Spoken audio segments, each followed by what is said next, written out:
Hello students, welcome back to my channel, your channel Puneet sir की पाठशाला।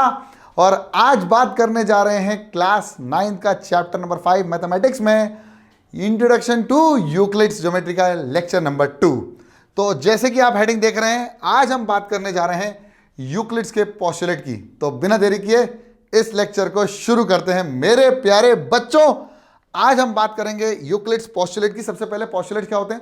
Postulates nothing but a statement जिसको सब लोगों ने मान्य बना दिया है, उनको सबने एग्री कर लिया है उन सब चीज़ों को। तो शुरू कर दो जल्दी जल्दी, वीडियो जल्दी कंप्लीट करना है। और आज हम सिर्फ पोस्टुलेट्स की बात करेंगे। कौन कौन से पोस्टुलेट्स हैं? 5 पोस्टुलेट्स की बात करेंगे। और फिर नेक्स्ट वीडियो में इसका आखिरी लेक्चर लेके आएंगे इस चैप्टर का, जिसमें हम पूरी की पूरी एक्सरसाइज खत्म कर देंगे। ज़्यादा बड़ी नहीं है एनसीईआरटी की, ठीक है। तो शुरू करते हैं। तो पोस्टुलेट नंबर 1 की बात करते हैं।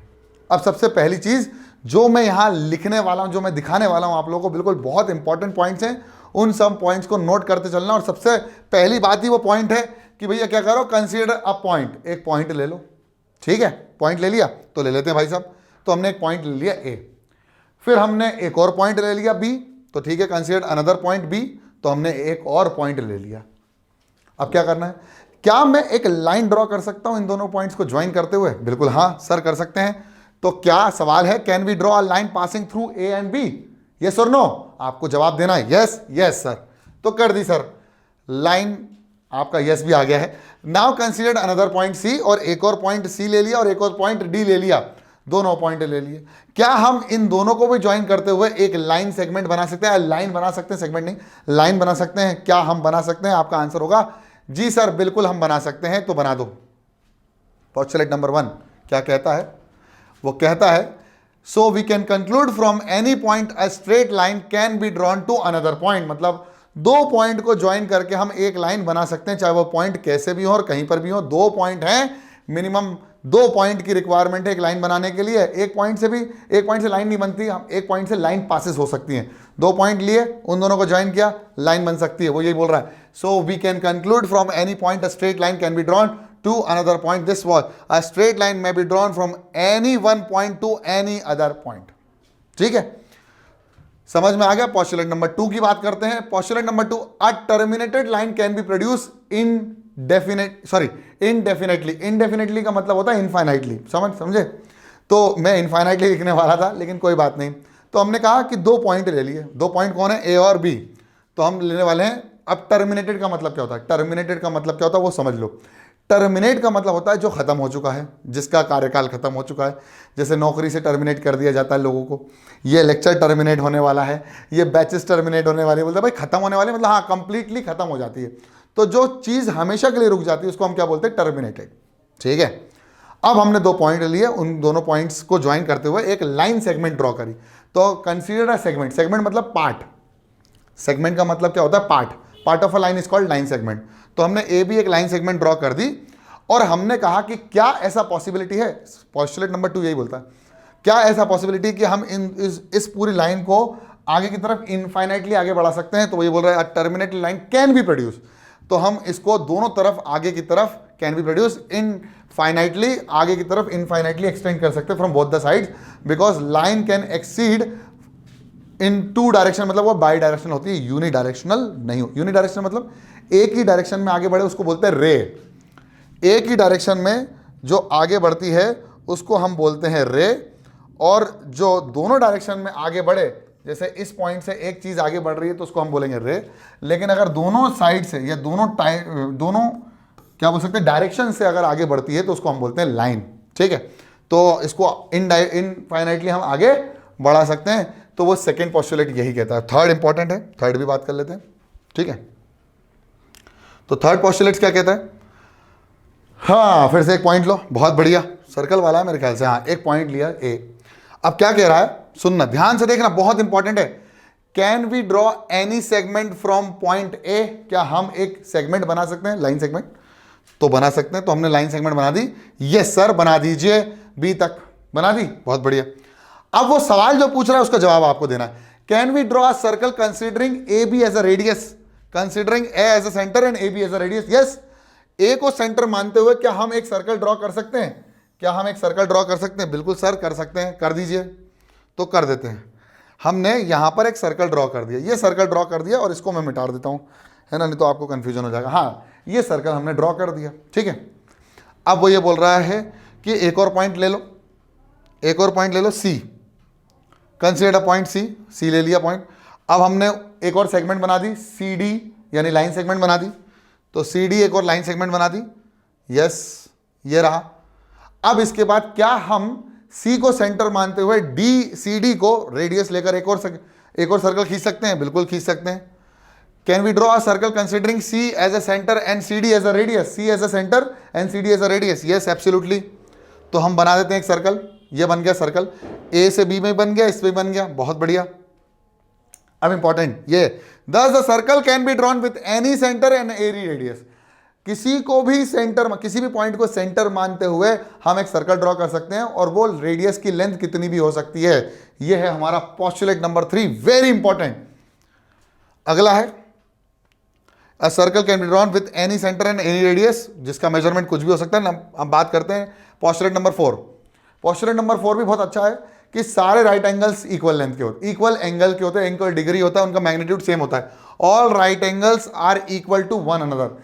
कोई सा भी राइट एंगल बना दो, सबकी वैल्यू 90 डिग्री होगी, ये तो पता ही है ना। हाँ, तो वैसे ही प्रूफ किया बस। मैं बोलता रहा हूँ, ये जो पोस्टुलेट्स है ना, ये स्टेटमेंट ही है जो सब लोगों ने मान लिए कि हाँ ये ट्रू है, ठीक है। इसके पहले एक्सियोम समझाया था ना मैंने। हाँ, तो एक ये राइट एंगल ट्राइंगल है, सॉरी राइट एंगल है, A B C is a right angle. What is the measurement of right angle? 90 degree, बहुत बढ़िया। फिर इसके बाद हमने एक और एंगल बना दिया। एक और एंगल क्या बनाएंगे? Consider a right angle P Q are, तो पी क्यू आर बनाया तो क्यू भी एक 90 डिग्री का होगा, पी क्यू आर भी 90 डिग्री होगा। बेहतरीन, बहुत शानदार। तो angle Q is also 90 degree, yes sir, बिल्कुल सर। तो angle Q is also 90 degree, it means angle P Q R is also 90 degree.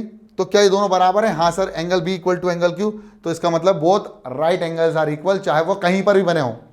इसका मतलब अगर मैंने एक राइट एंगल किसी और जगह बनाया, एक राइट एंगल किसी और जगह बनाया, तो दोनों राइट एंगल आपस में बराबर होंगे। कैसी बातें होती हैं। ठीक है, अब क्या करें, पोस्टुलेट है तो क्या करें।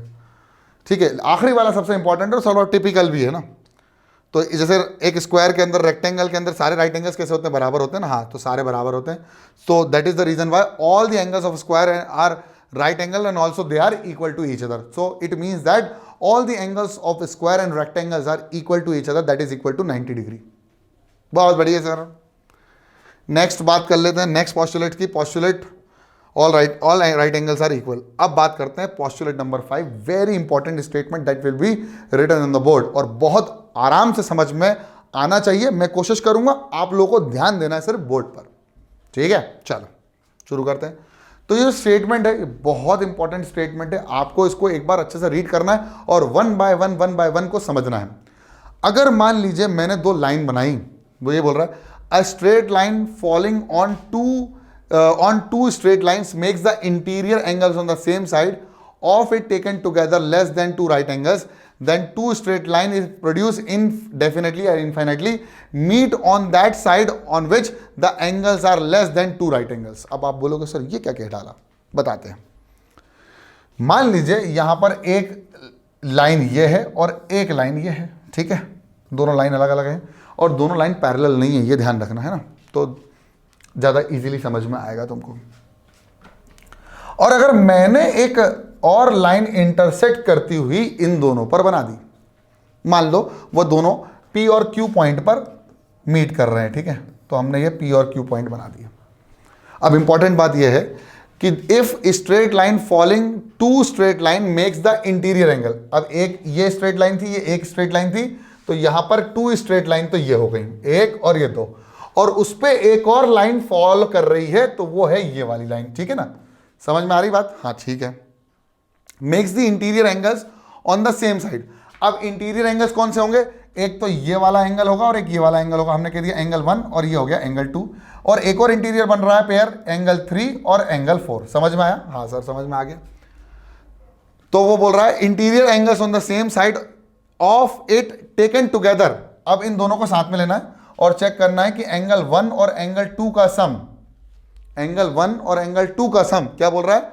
Less than, it should be less than two right angle. Two right angle मतलब 2 इंटू 90, 2 इंटू 90 मतलब 180, यानी इन दोनों का सम किससे छोटा होना चाहिए? 180 डिग्री से छोटा होगा, तो ऐसा बोल रहा है। अगर होगा then the two straight line if produce indefinitely या इनफाइनाइटली, अगर इन दोनों स्ट्रेट लाइन को मैं आगे बढ़ाऊंगा, ये आगे बढ़ेंगी और ये भी आगे बढ़ेगी, तो ये वहां इंटरसेक्ट करेंगी जहां इंटीरियर एंगलों का सम, इंटीरियर एंगल्स का sum less than two right angle होगा। मतलब 180 डिग्री से अगर छोटा होगा इन दोनों का सम, तो वो उसी साइड पर इंटरसेक्ट करेंगी, इस साइड में आके जाके इंटरसेक्ट नहीं करेंगी। एक बार और समझा देता हूं, बहुत आसान भाषा में समझा देता हूं।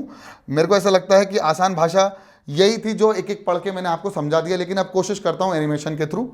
तो देखो, सबसे पहली चीज वो बोल रहा है if a straight line falling on two straight line, तो we need to draw two straight line. ठीक है, तो बना देते हैं, कंसीडर टू स्ट्रेट लाइंस। तो ये बना दी मैंने टू स्ट्रेट लाइन, तो एक बन गई ए बी और एक बन गई सी डी। बहुत बढ़िया। अब इसको इंटरसेक्ट करने वाली एक और लाइन बनानी है। तो बोला if a straight line is falling on, तो let E F falls on A B and C D, तो इंटरसेक्ट कर रही है एट पी एंड क्यू। तो हमने कहा कि भैया दोनों इंटरसेक्ट करती हैं एट पी एंड क्यू, ये दो both are intersecting each other in these two lines.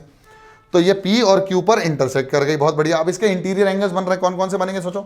एक तो ये वाला बनेगा, एक ये वाला बनेगा, और एक ये वाला बनेगा, और एक ये वाला बनेगा। बहुत बढ़िया, तो बना देते हैं।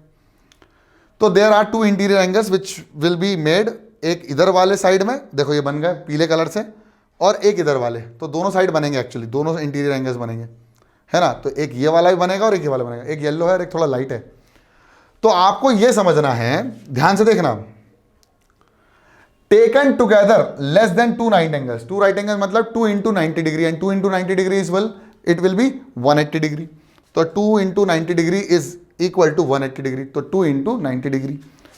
ठीक है, दोनों को एक साथ जोड़ा तो क्या होना चाहिए, वो दोनों जिस साइड भी इन दोनों इंटीरियर एंगल्स का, सेम साइड में दो इंटीरियर एंगल का सम 180 से छोटा होगा। तो कहां है, इधर 180 से छोटा है या इधर 180 से छोटा है। तो ये कह रहा किधर है 180, टेकन टुगेदर मतलब एडिशन, दोनों को प्लस किया, और वो छोटा होना चाहिए किससे, दोनों छोटा होना चाहिए 180 से, है ना। तो हमने इनको दोनों को 180 से छोटा कर दिया। Then the two straight lines if produce infinitely, then they will meet on the side where the sum of the two interior angles will be less than 180 degree. जो 180 डिग्री से छोटा होगा उसी डायरेक्शन में आगे बढ़कर मिलेंगी।